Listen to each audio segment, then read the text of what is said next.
And one of the ways in which I've been lucky is because some things have gone well, I've been able to become a self-employed professor, to endow my own chair, and to grant myself tenure.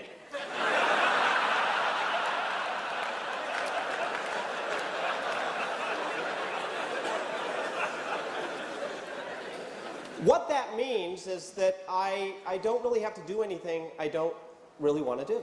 And I say no, or we say no. We have a council that says no to 24 out of 25 invitations to come and speak.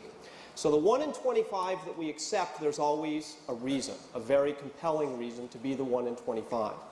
And in this case, the compelling reason is this wonderful group of over 30,000 vectors, as I like to think of it. You folks are in positions of leverage and influence, kind of like major strands in the fabric of society. And through your work, whatever one's beliefs, through your work, society is stronger and people's lives are better. And the opportunity to reach 30,000 such vectors is just, the best I can say, it's a privileged opportunity. Now, I'm here, though, to challenge you. And as outstanding as your work is, as how deep and noble your motivations are, you can do better.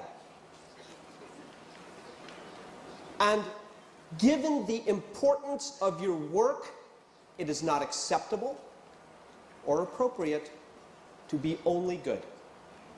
You have to try to make your churches not just good, but great. And therein lies a problem. Good is the enemy of great. And if you think about it, that's one of the key reasons why we have so few things that ever become truly great. We, by and large, send our kids to good schools, not great schools. We, by and large, don't have great government because we have good government. Works pretty well. Most companies, which is what I've spent my life studying, never become great because most were quite good.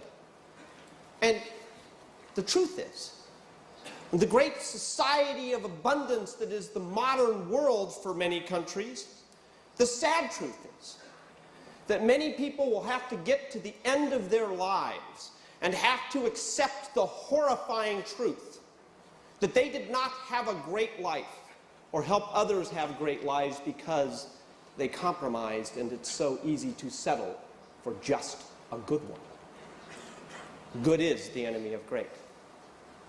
And I'm here as a teacher to share with you some of what I've learned in now almost 15 years of research about what separates great from good, how good might become great, and in particular, a style of leadership that might be essential for making that happen.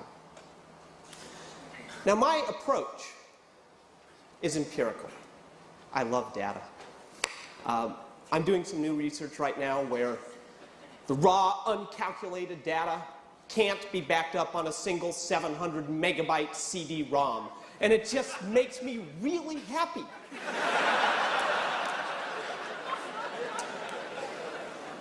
We pursue what we call B-HARPs in pursuit of B-hacks, big, hairy, audacious research projects in pursuit of big, hairy, audacious questions. And I remember the moment when my research journey began, when I had to come to terms with the fact that no matter how much I thought I knew, I'm basically ignorant. I was teaching a course at Stanford Graduate School of Business on entrepreneurship.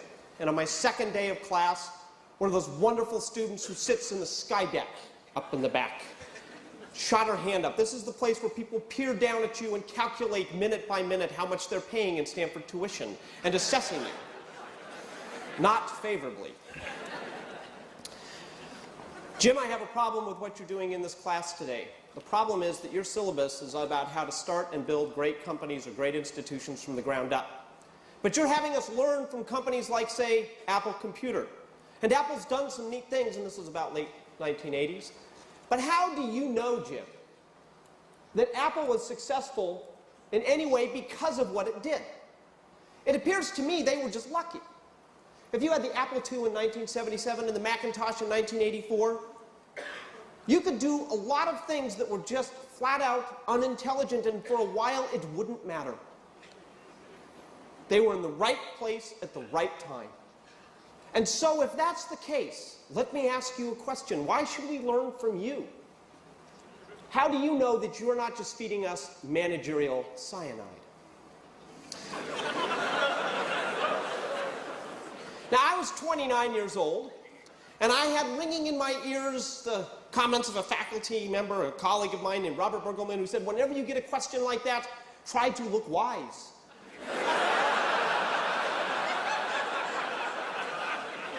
I looked 17. And so after a long, suitable, trying to look wise pause, I simply said, good question, I'll get back to you. And it was a great question, because it really planted the seeds of something that had been really bothering me, which is how would you ever separate out the because of variables versus the in spite of variables? How would you ever know what really accounts for something being exceptional versus not?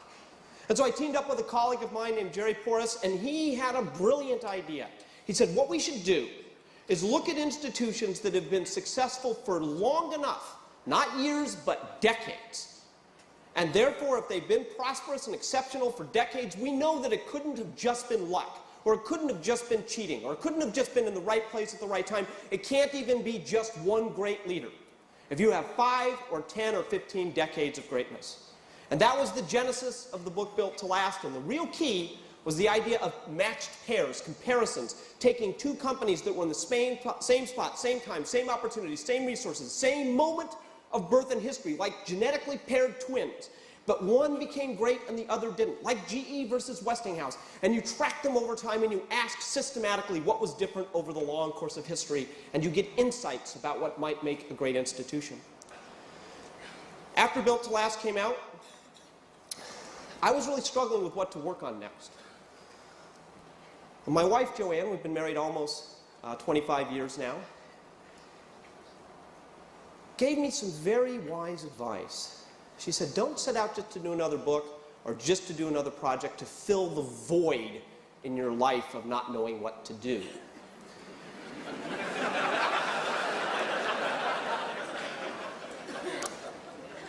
Why don't you wait until a question picks you? And so I began to wait. And I waited 6 months and a year and 18 months and had a sinking feeling another question might not ever come. And then one night, I was given a gift. Another great, challenging student. And this student leaned over his salad. His name was Bill Meehan, who ran the San Francisco office of McKinsey & Company. And he leaned over his salad and said, Jim, we appreciate what you and Jerry did in Built to Last. It's academically interesting. It is depressing. And it is useless. 6 years of my life. Interesting, depressing, useless. And I was depressed at the same time because I didn't know what to work on. Well, Bill, what's up with that? And he said, if I look at it closely, the conclusion I draw is that good is good and great is great and never the twain shall meet. Because the companies that became great in your study had the right parents. They had the right wiring from early on. They had the right founders, and they grew up great. And the good ones remained good, and the great ones became great, but good never became great. That is academically interesting, but depressing for most of the world because they didn't get that start, and it is useless. Good question, Bill. I'll get back to you. And so we set off on a new research project, 5 years in duration, and I'd like to just quickly pop up the first slide, where we basically said, let's take on this challenge. Let's take on the task of looking at those that go from good to great. And we basically said, look, there's got to be companies, organizations that for a long portion of their history were just bumping along. They were only okay. They were only average. And then bang, something happened. And out of that, they went to a completely different stature. And there have to be other companies that were in the same spot, same time, same opportunities, same resources, same industry, same constraints, and they kept going sideways. And if we could ask what was different, what allowed one to make the leap and the other not, we might learn more about what makes for a great institution. Well, that's the research background. And I want to emphasize that all of our work really isn't about companies. It's about great institutions. We just get at it by studying companies. And what we're looking for are timeless principles, universal laws of physics of building a great institution that you can rely upon today or any day. And if we can put our finger on those timeless principles and adhere to them with consistency, we will have a better shot. Now, I would love to be able to spend all day going through all the principles we've discovered in all of our research so far. And I can't do that because we don't have the time. I would love to be able to spend some time going in depth about one of the principles that we call first who, then what?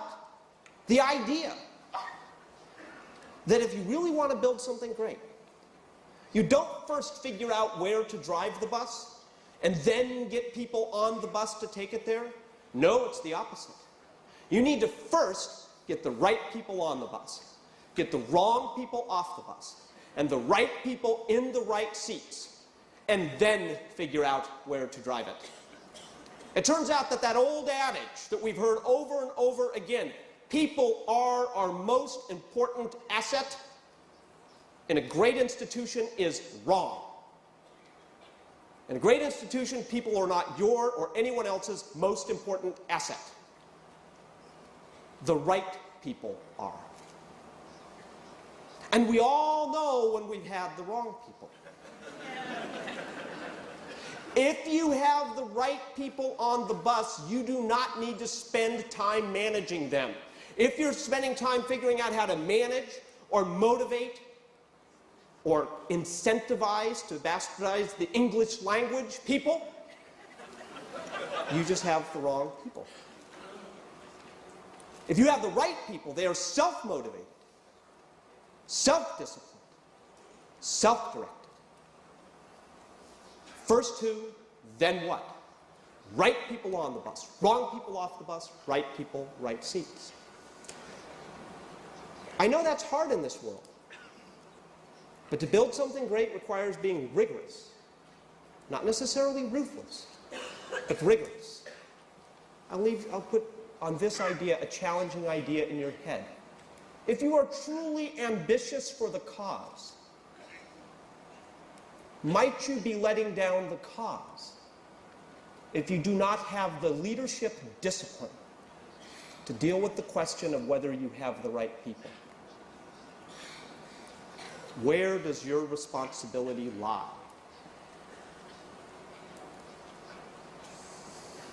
I'd love to spend some time on the idea that building greatness is like turning a giant heavy flywheel, push upon push, turn upon turn. It's like Willow Creek, right? It's a cumulative momentum. What was the one single breakthrough moment for Willow Creek?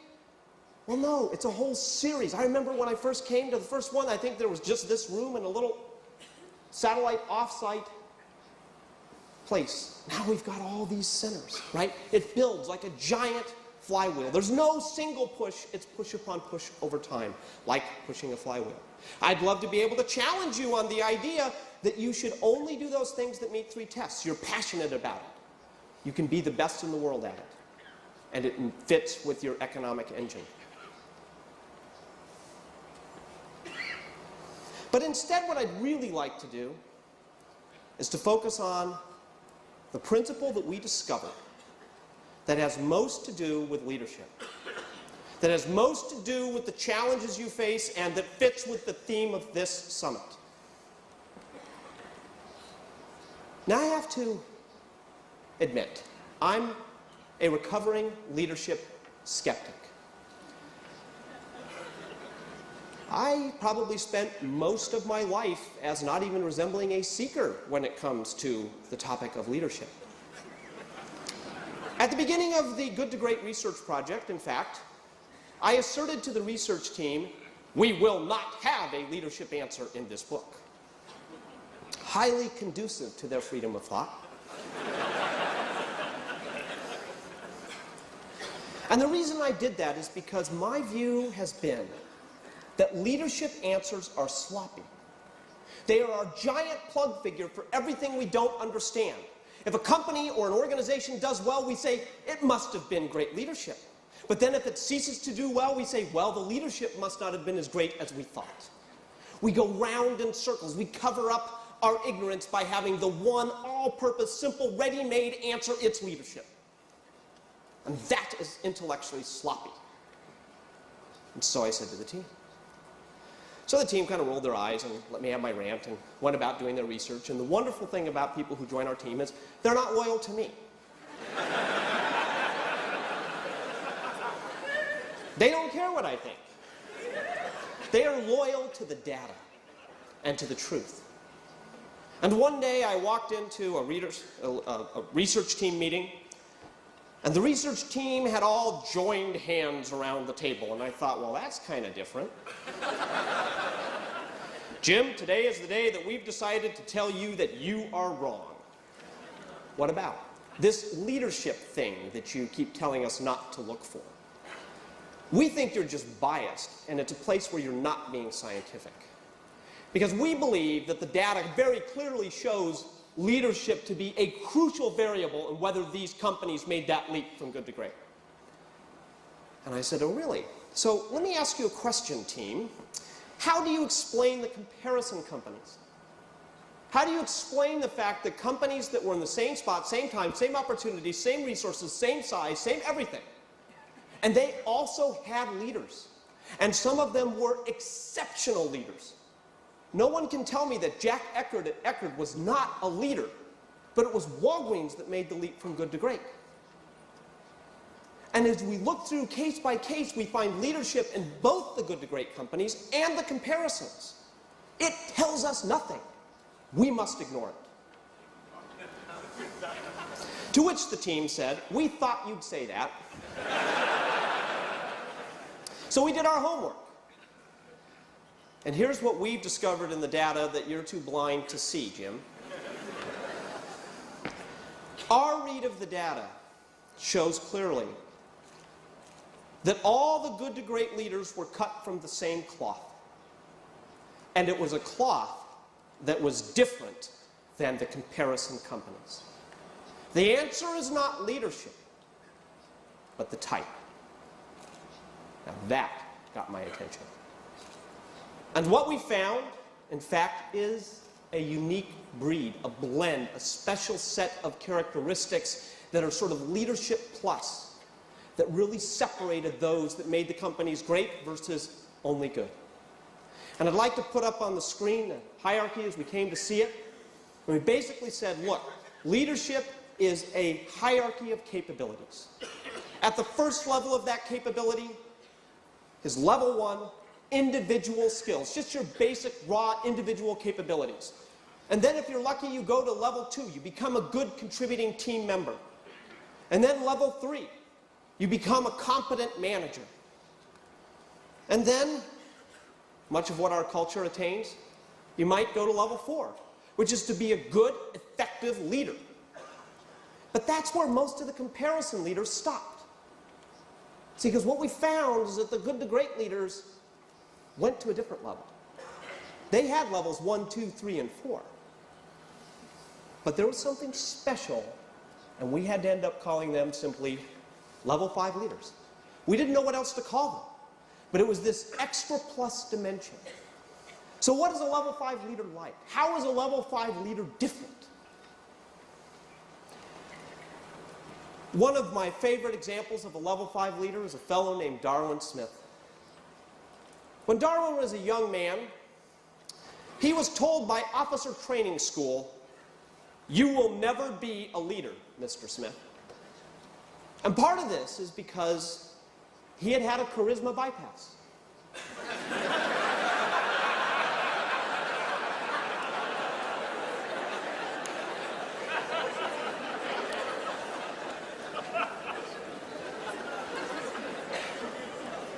He went on and became an attorney, became a corporate counsel of a company.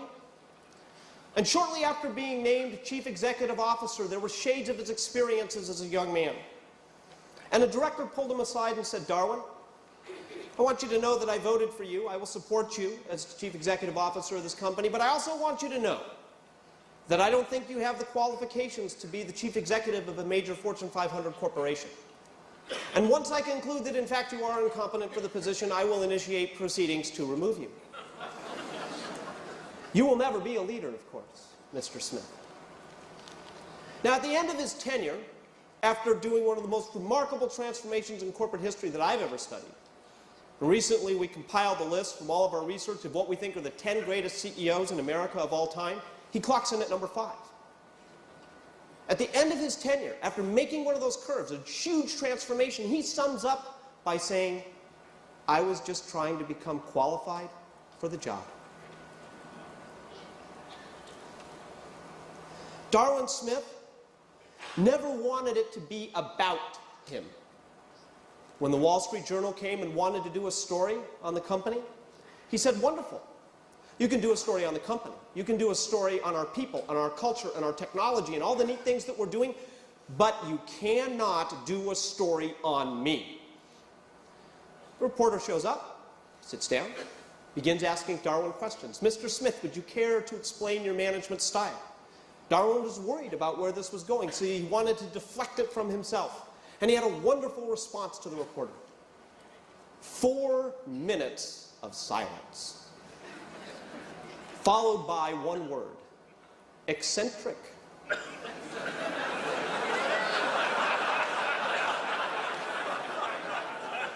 They did not do a feature story on Darwin Smith on the front page of the Wall Street Journal. Darwin had a genuine humility, a genuine sense that he wasn't the great superhero, and he knew he couldn't lead in a charismatic fashion. But if you were to mistake that humility for being a form of weakness, you would have been terribly mistaken, because hand in hand with that genuine humility was a willfulness that was absolutely terrifying.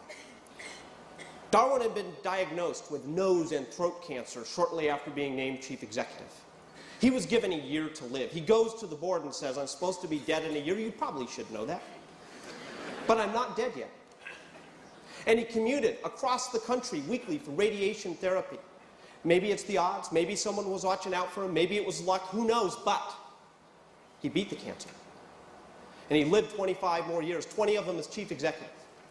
And shortly after he was going through the cancer, he was out one night at his farm in Wisconsin, near here, a place called Gottrot's Farm. And the way that Darwin would make his big decisions was to drive a backhoe. And he's out there moving rocks from one end of the property to another. The rocks are still there, actually. You can go out and say, well, there's one decision and there's another decision, because he would just move rocks, and they had to remove the little beep, beep, beep, because he tended to do it at 2 o'clock in the morning. So one day after moving rocks, he sits on his porch with his wife, Lois, and looks out and he says, I learned something from my cancer. If you have a cancer in your arm, you have to have the guts to cut off your own arm.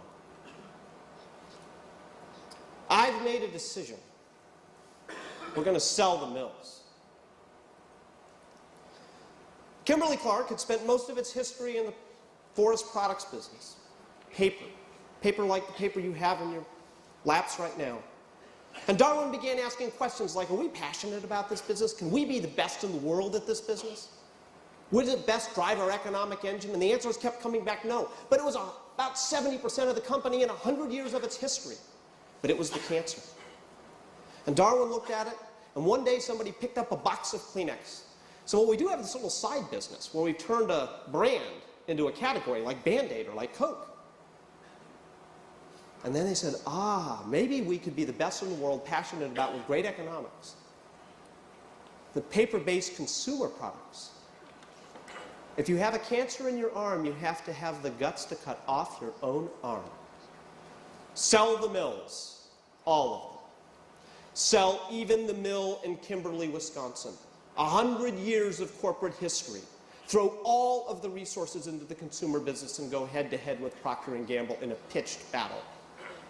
25 years later, they were the #1 paper-based consumer products company in the world. They beat the market 4-1, and I would say he had become qualified for the job. If you want to understand level 5, you need to see those two sides that Darwin exemplified. On the one hand is this idea of a genuine personal humility. It is not about me. And on the other hand, an absolutely terrifying will on behalf of the cause or the company or the work. I was just trying to become qualified. Sell the mills. The central question about level 5 leadership is this: what is the truth of your ambition? What are you ambitious for, first and foremost? Because the definition of level 5 are leaders who are ambitious first and foremost for the cause, for the company, for the institution, for the work, not themselves. And they have the will to make good on that ambition no matter what is thrown at them. Another classic level 5 was Katharine Graham of the Washington Post. If you want to understand the inner terrain of a classic level 5, I warmly recommend her book, Personal History. If you climb into that book, you will see this duality. August 3rd, 1963, she's taking a nap upstairs in her house, and crack! She hears a gunshot go off downstairs. She goes downstairs, opens the bathroom door, and finds the love of her life, her husband, Philip, splattered across the floor, having taken his own life. Not only did she have to deal with that, but she had to assume burden of responsibility for the Post, a position she'd never envisioned that she would have, at a time when women didn't hold such positions. And the board turned to her and said, "Well, are you going to sell the company now?" And her response would be like Queen Elizabeth saying, "We're going to give in to France." To say that Katharine Graham was a steward for the Washington Post would be like saying Queen Elizabeth was a steward for England. Queen Elizabeth I, that is. She not only took over the Post, but she took on an ambition of saying, we're going to turn this mediocre, average regional paper into one of the few newspapers in the world that is uttered in the same breath with the New York Times. And in the early 1970s came a decision to make, whether to publish the Pentagon Papers. And of course, at the time, it was more dangerous for the Post to publish the Pentagon Papers than the New York Times. Why? Because the Times had already published and had received a court injunction, which means the Post could be seen as defying the Espionage Act, which meant that they could lose all their media licenses and that would jeopardize their public stock offering and put the company at severe risk.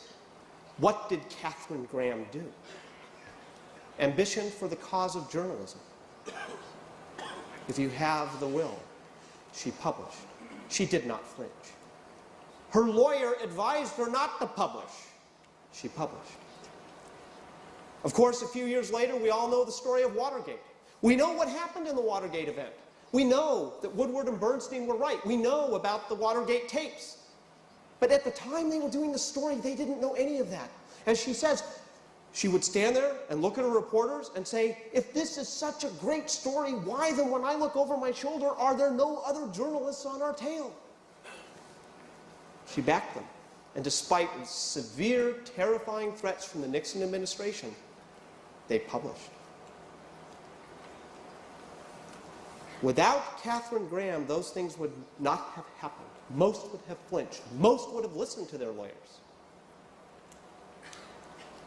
But when it came time to take credit, she did not. I encourage you to read the paragraph at the end of the Watergate story of her memoir. I think the word luck or lucky appears something like 20 times. And she says, we were basically lucky this and lucky that. We were lucky we found the tapes, and I was lucky to have really good people, and lucky that. Well, yeah, you were lucky up to a point like to be Katharine Graham, too. And what that shows is a key idea for level 5 leadership. And one of the first steps to becoming a level 5 is to become comfortable with the window and the mirror. See, what we found that the good to great leaders did was when confronted with the undeniable fact of success, they would stand and point out the window to factors other than themselves, trying to pin the blame for success on other people. And if they couldn't identify a specific person, they were blaming good luck. But when things went badly, they would never look out the window. They would stand and look in that mirror and say, I am responsible. And what did we find in the comparison companies? We found leaders who, when things went really well, oh, they loved that mirror. I am responsible. I'm really good. I've written 900 pages on how good I am. Would you like to read them? But when things go badly, where do they point? right out the window. Oh, it's the markets, or it's a difficult year, or the economy's down. That is not level 5.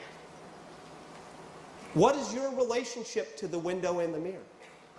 When confronted with the undeniable fact of success, is your instinct to pin the blame for that success on factors other than yourselves? And when things go badly, is your instinct to stand in front of that mirror and say, I am responsible?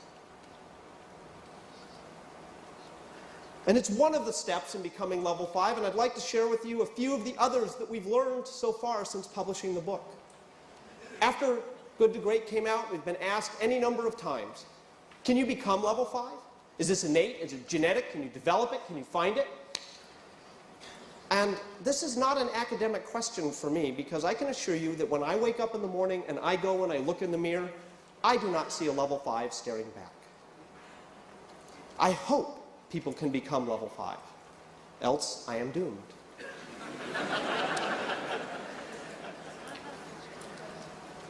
One leader who I think did become a level 5 was Lou Gerstner of IBM. And I'd like to just quickly get the slide back up of the level 5 pyramid, because I think what Lou Gerstner did, if you trace his career, he was somebody who started out when he was a McKinsey analyst at level 1. He was a good, smart analyst. Then he became a good member of teams on the McKinsey analyst teams. Then he became an engagement manager, and then he left McKinsey and went to places like American Express and R.J. Reynolds, where he was a classic, effective level 4 leader. And I think for Gerstner, most of the evidence, as I see it, he might disagree, is that it was really about kind of classic, ego-driven, win-purely driven, economic-driven success. And then he took the job to turn around IBM. And at the end of his tenure, he writes a wonderful sentence. Something happened along the way I did not expect. I fell in love with IBM. And for the first time in his career, he was burdened with responsibility where making it great mattered more than his own sacrifice, suffering, and achievement. I fell in love with IBM. And it teaches two things. One, it is possible to move through those levels. And two, whether you can be level 5 is somewhat contextual. I don't think that you can be level 5 in every situation. The truth is, in order to endure the terrifyingly difficult decisions, to publish the Pentagon Papers, to sell the mills, to do all the things that Gerstner did, you have to care enough about what you're responsible for. And here's the key. You either do or you don't. And the question I'd put to you is, do you care enough to endure the suffering of being level 5 in your role? And if the answer to that is no, find another role.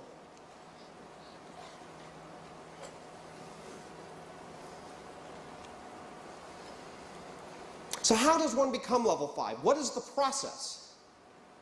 And I believe it's a very pedestrian process. I believe it's a process of a series of decisions. And what I'd like you to picture is that you're walking down a path. And as you walk down this path, you're confronted with a choice. And in the right fork is a choice that, if you're really honest, is about you. That could be about your aggrandizement or about what you get, or it could be simply about your comfort. Right? Go back to the right person on the bus issue. I think of George Kane at Abbott Laboratories, who, when he took over the company, was walking down a path, family company. Sitting in all the seats were brothers and cousins and aunts and uncles and moms and dads, and guess what? They were the wrong people on the bus in the wrong seats. Now imagine having to look at them and say, if you don't have what it takes to potentially be the best in the industry at your seat, you will not hold that seat or you won't be on this bus. And I'd like you to picture Thanksgiving.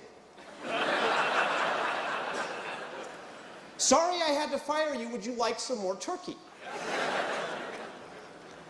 Now, over at Upjohn, a very comparable company at the same time, which was also family, same situation, and the leader there couldn't bring himself to say to his brothers and cousins and aunts and uncles and moms and dads, if you don't have what it takes, you will not sit on this bus. Now, being about you could be simply you don't want to confront the difficulty of that decision. That's also about you. It doesn't have to be just about aggrandizement. The level 5 choice is what will make the cause the best. And you're at that, and then you've got the other fork. What would the level 5 do?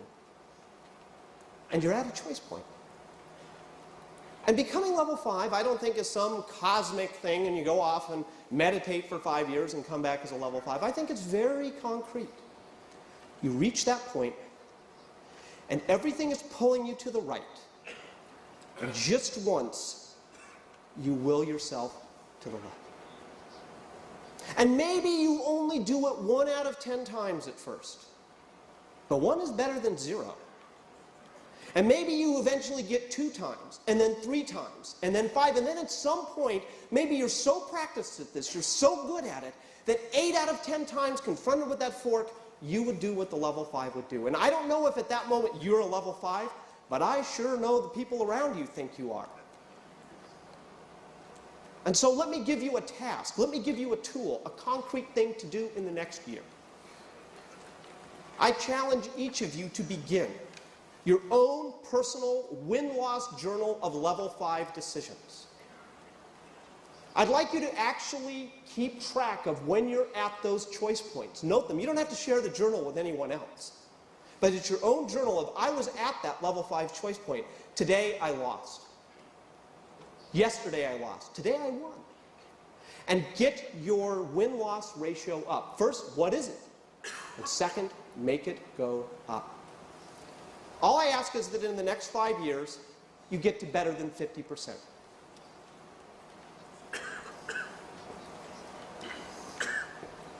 And as you do this, a second question for you to think about. Which is harder for you? Humility or will? Which is your dark side? Lack of humility or lack of will? Now, most executives say it's lack of humility because I have the will. I find this rarely to be true. I find they talk will, but don't do it.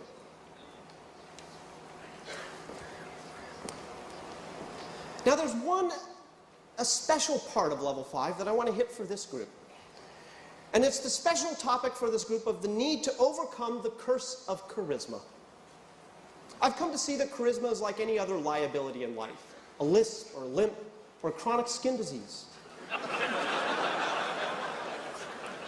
You can overcome it and still build a great institution. Now, this world is dominated by a lot of recovering charismatics who don't yet know that they need to be recovering charismatics. We used to think of leadership charisma as a basic asset. And if you didn't have it, you could compensate for its absence. What the data shows is the opposite. We should think of leadership charisma as a liability. And if you happen to be afflicted with that liability, you can compensate for its presence.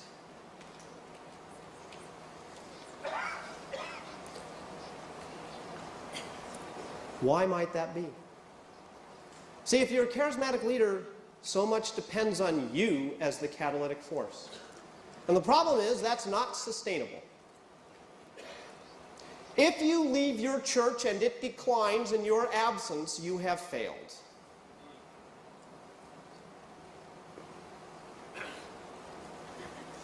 If it is so dependent upon your force of personality that it can't grow without you, you have failed.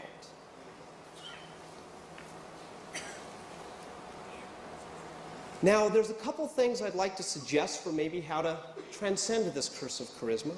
First of all, I want to give you some hope. For those of you who are struggling with the idea of, my gosh, I've spent most of my life thinking of my charisma as an asset, now you're telling me it's a liability. That's right, I am. But it's one you can transcend. And I like to think of a really great charismatic level 5. It is possible to be charismatic in level 5. And that's Sam Walton of Walmart, because he was very much to his company what a great pastor is to a church. He was the charismatic light. He was the leader that got everything going. He was the one that everybody associated with the company. And we wrote Built to Last, wondering what would happen when Sam went away. Well, what happened is it went from about 30 billion to today about 270 billion, and on its way to having a GDP that rivals England.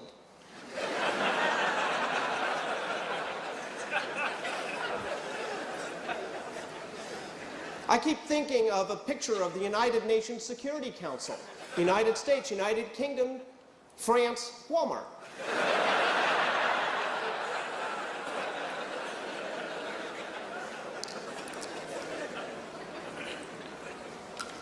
The point is, Sam understood the liabilities of his charisma. Sam understood that if the system was about him, if it was dependent on him, it wouldn't transcend him. And so he did two brilliant things. Did three, actually. The first is that he set in place a goal that was so huge, so audacious, and so long, a true big, hairy, audacious goal that would carry on far beyond his tenure. A goal, remember Kennedy and the moon mission? Kennedy died. The moon mission went far beyond him. That's what Sam did at Walmart. Put a goal in place that goes far beyond your tenure. Second, he picked a brilliant successor. A man named David Glass, who most people would not say was highly charismatic, to prove that the success wasn't charisma in the first place. Handed it off and set the conditions for that flywheel to keep turning. And third, he built mechanisms that were the catalytic forces themselves rather than being the catalytic force himself. And the key is to build those mechanisms. Think about the founders of the United States. They're not here to inspire us anymore, but the mechanisms are in place, driven by the values. We hold these truths to be self-evident, translated into the mechanisms of the Constitution. That. And what it means is that you have to make the shift from being a charismatic time teller to being a charismatic clock builder, where that clock can tick independence of your presence to tell time. On our website, where everything is free, it's a teaching site, we have an article called Building Catalytic Mechanisms. I encourage you to download it, circulate it, plagiarize profusely, just use it. Build mechanisms that will drive that clock if you were to disappear tomorrow.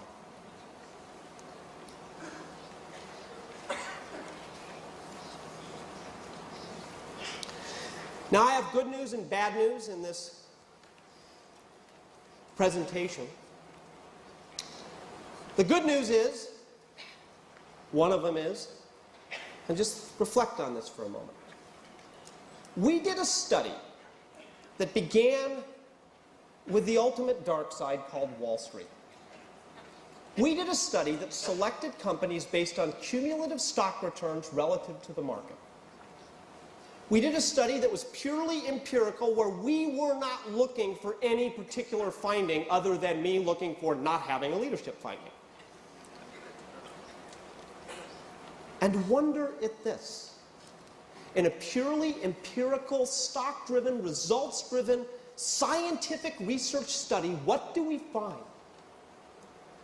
A leadership answer that has resonance with spiritual teachings of the great world religions.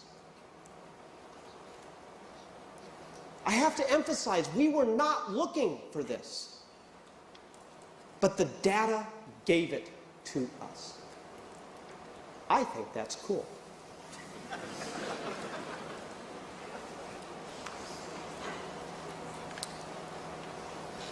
Another piece of good news. When we wrote the book, and when I was slaving over the words, I was pretty pessimistic about level 5. I thought, this is such a high standard. There's just going to be a few freaks of nature that are level 5s. And if it really takes level 5s to have a great society, I'm just not so sure we're doing anything other than going the way of Rome. And in fact, we've seen a lot of evidence of that, haven't we? We live in a level 4 culture. We live in a culture that systematically deselects level 5. We live in a culture that reveres the non-level 5s. We have had, in the business world anyways, a generation of leadership who were ambitious first and foremost for themselves, and we are paying the price for it today.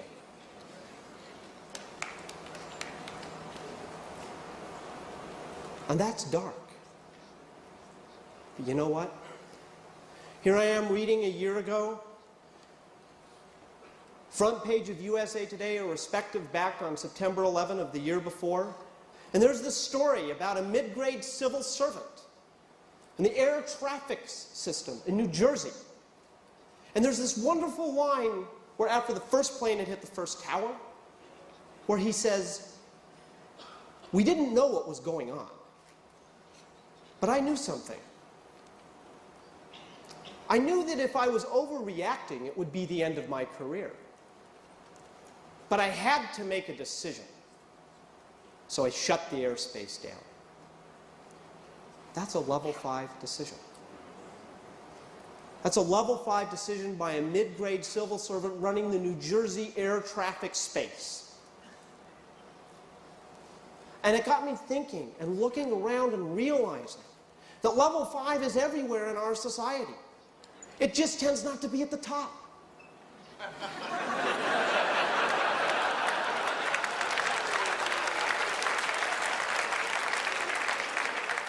I see level 5 sports coaches and high school teachers and platoon commanders and pastors. Level 5 is the mortar that holds the bricks of society together if you look closely.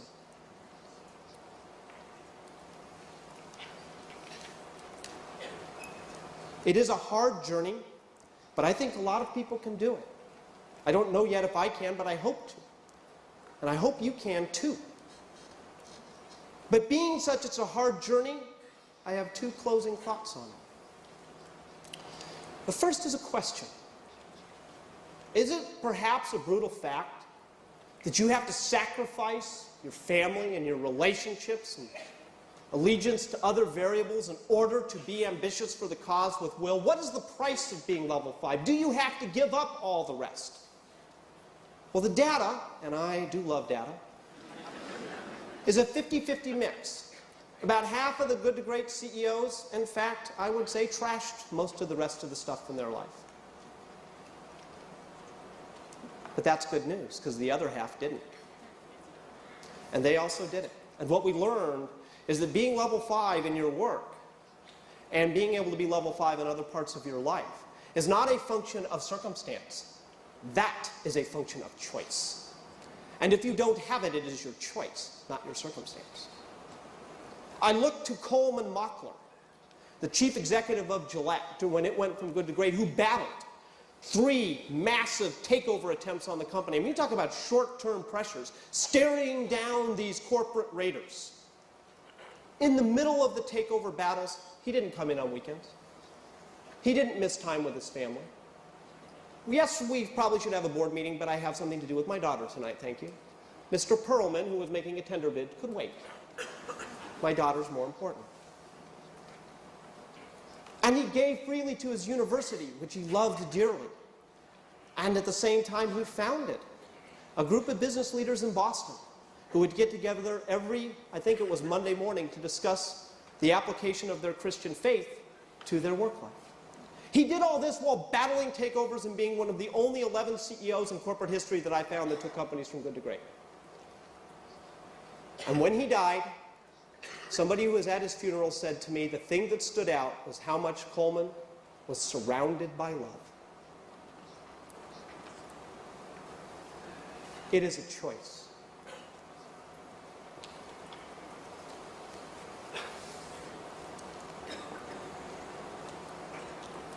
And the last point I'd like to make has a story behind it. See, because I think these choices, your level 5 win-loss journal, the mechanisms you might put in place, increasing your questions to statements ratio, all of these things have behind them one really key question. And that is, what's the integrity, not of your outputs, but of your inputs? See, because I'd love to be able to come here and tell you that if you do absolutely everything we talk about in good to great, you will absolutely attain greatness. I can't promise that. Luck is still a variable. I would like to be able to come here and tell you that you can do everything right and be guaranteed of the outcome. In 1985, my wife Joanne won the Hawaii Ironman. Great outcome. But that's not the greatness. As she went into the race that year, she had a hamstring injury. She was only able to run 17 miles a week in preparation for the Ironman, which, as you know, is a 2.4-mile ocean swim, 112-mile bicycle ride, followed by a 26.2-mile marathon run, on the hot Kona coast of Hawaii in 100-degree heat, it is just stupid.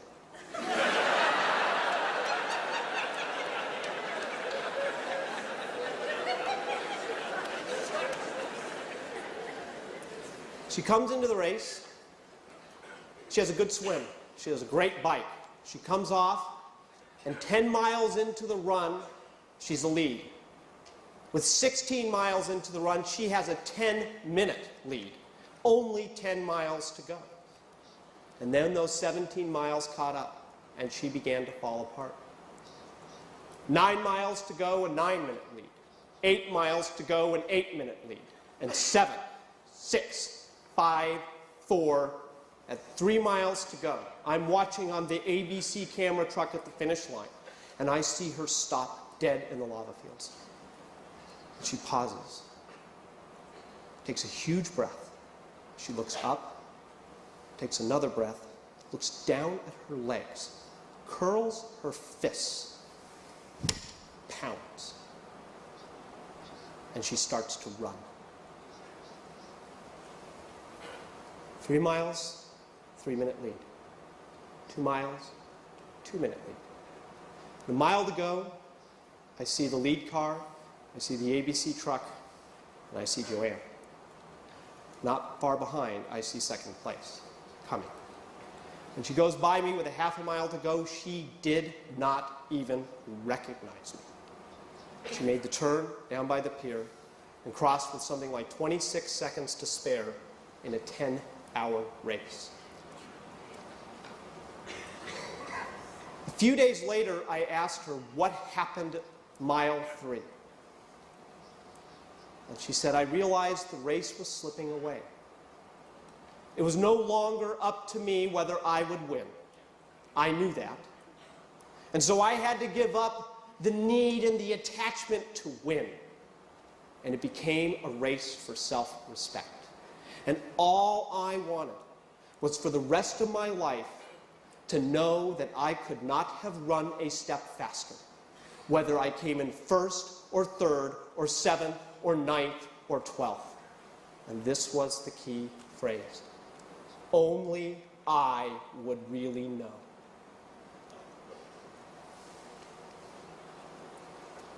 That lesson is, in the end, what I see as the deepest lesson of greatness that didn't even come from my research. If you can't promise the outcomes, you can't guarantee the growth of your church, you can't guarantee in the end whether you're first or third or fifth or seventh or 12th, the only thing you can guarantee is the integrity of your input. And you're the only one who ever really knows whether you cut a corner or lied or did it not as well as could be done, or made a whole series of non-level 5 decisions disguised as level 5 ones. Only you know.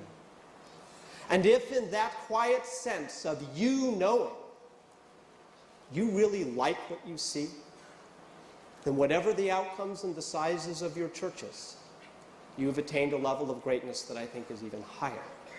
And that is what I wish for you more than anything else. I will leave you with those thoughts and say thank you again for the privilege.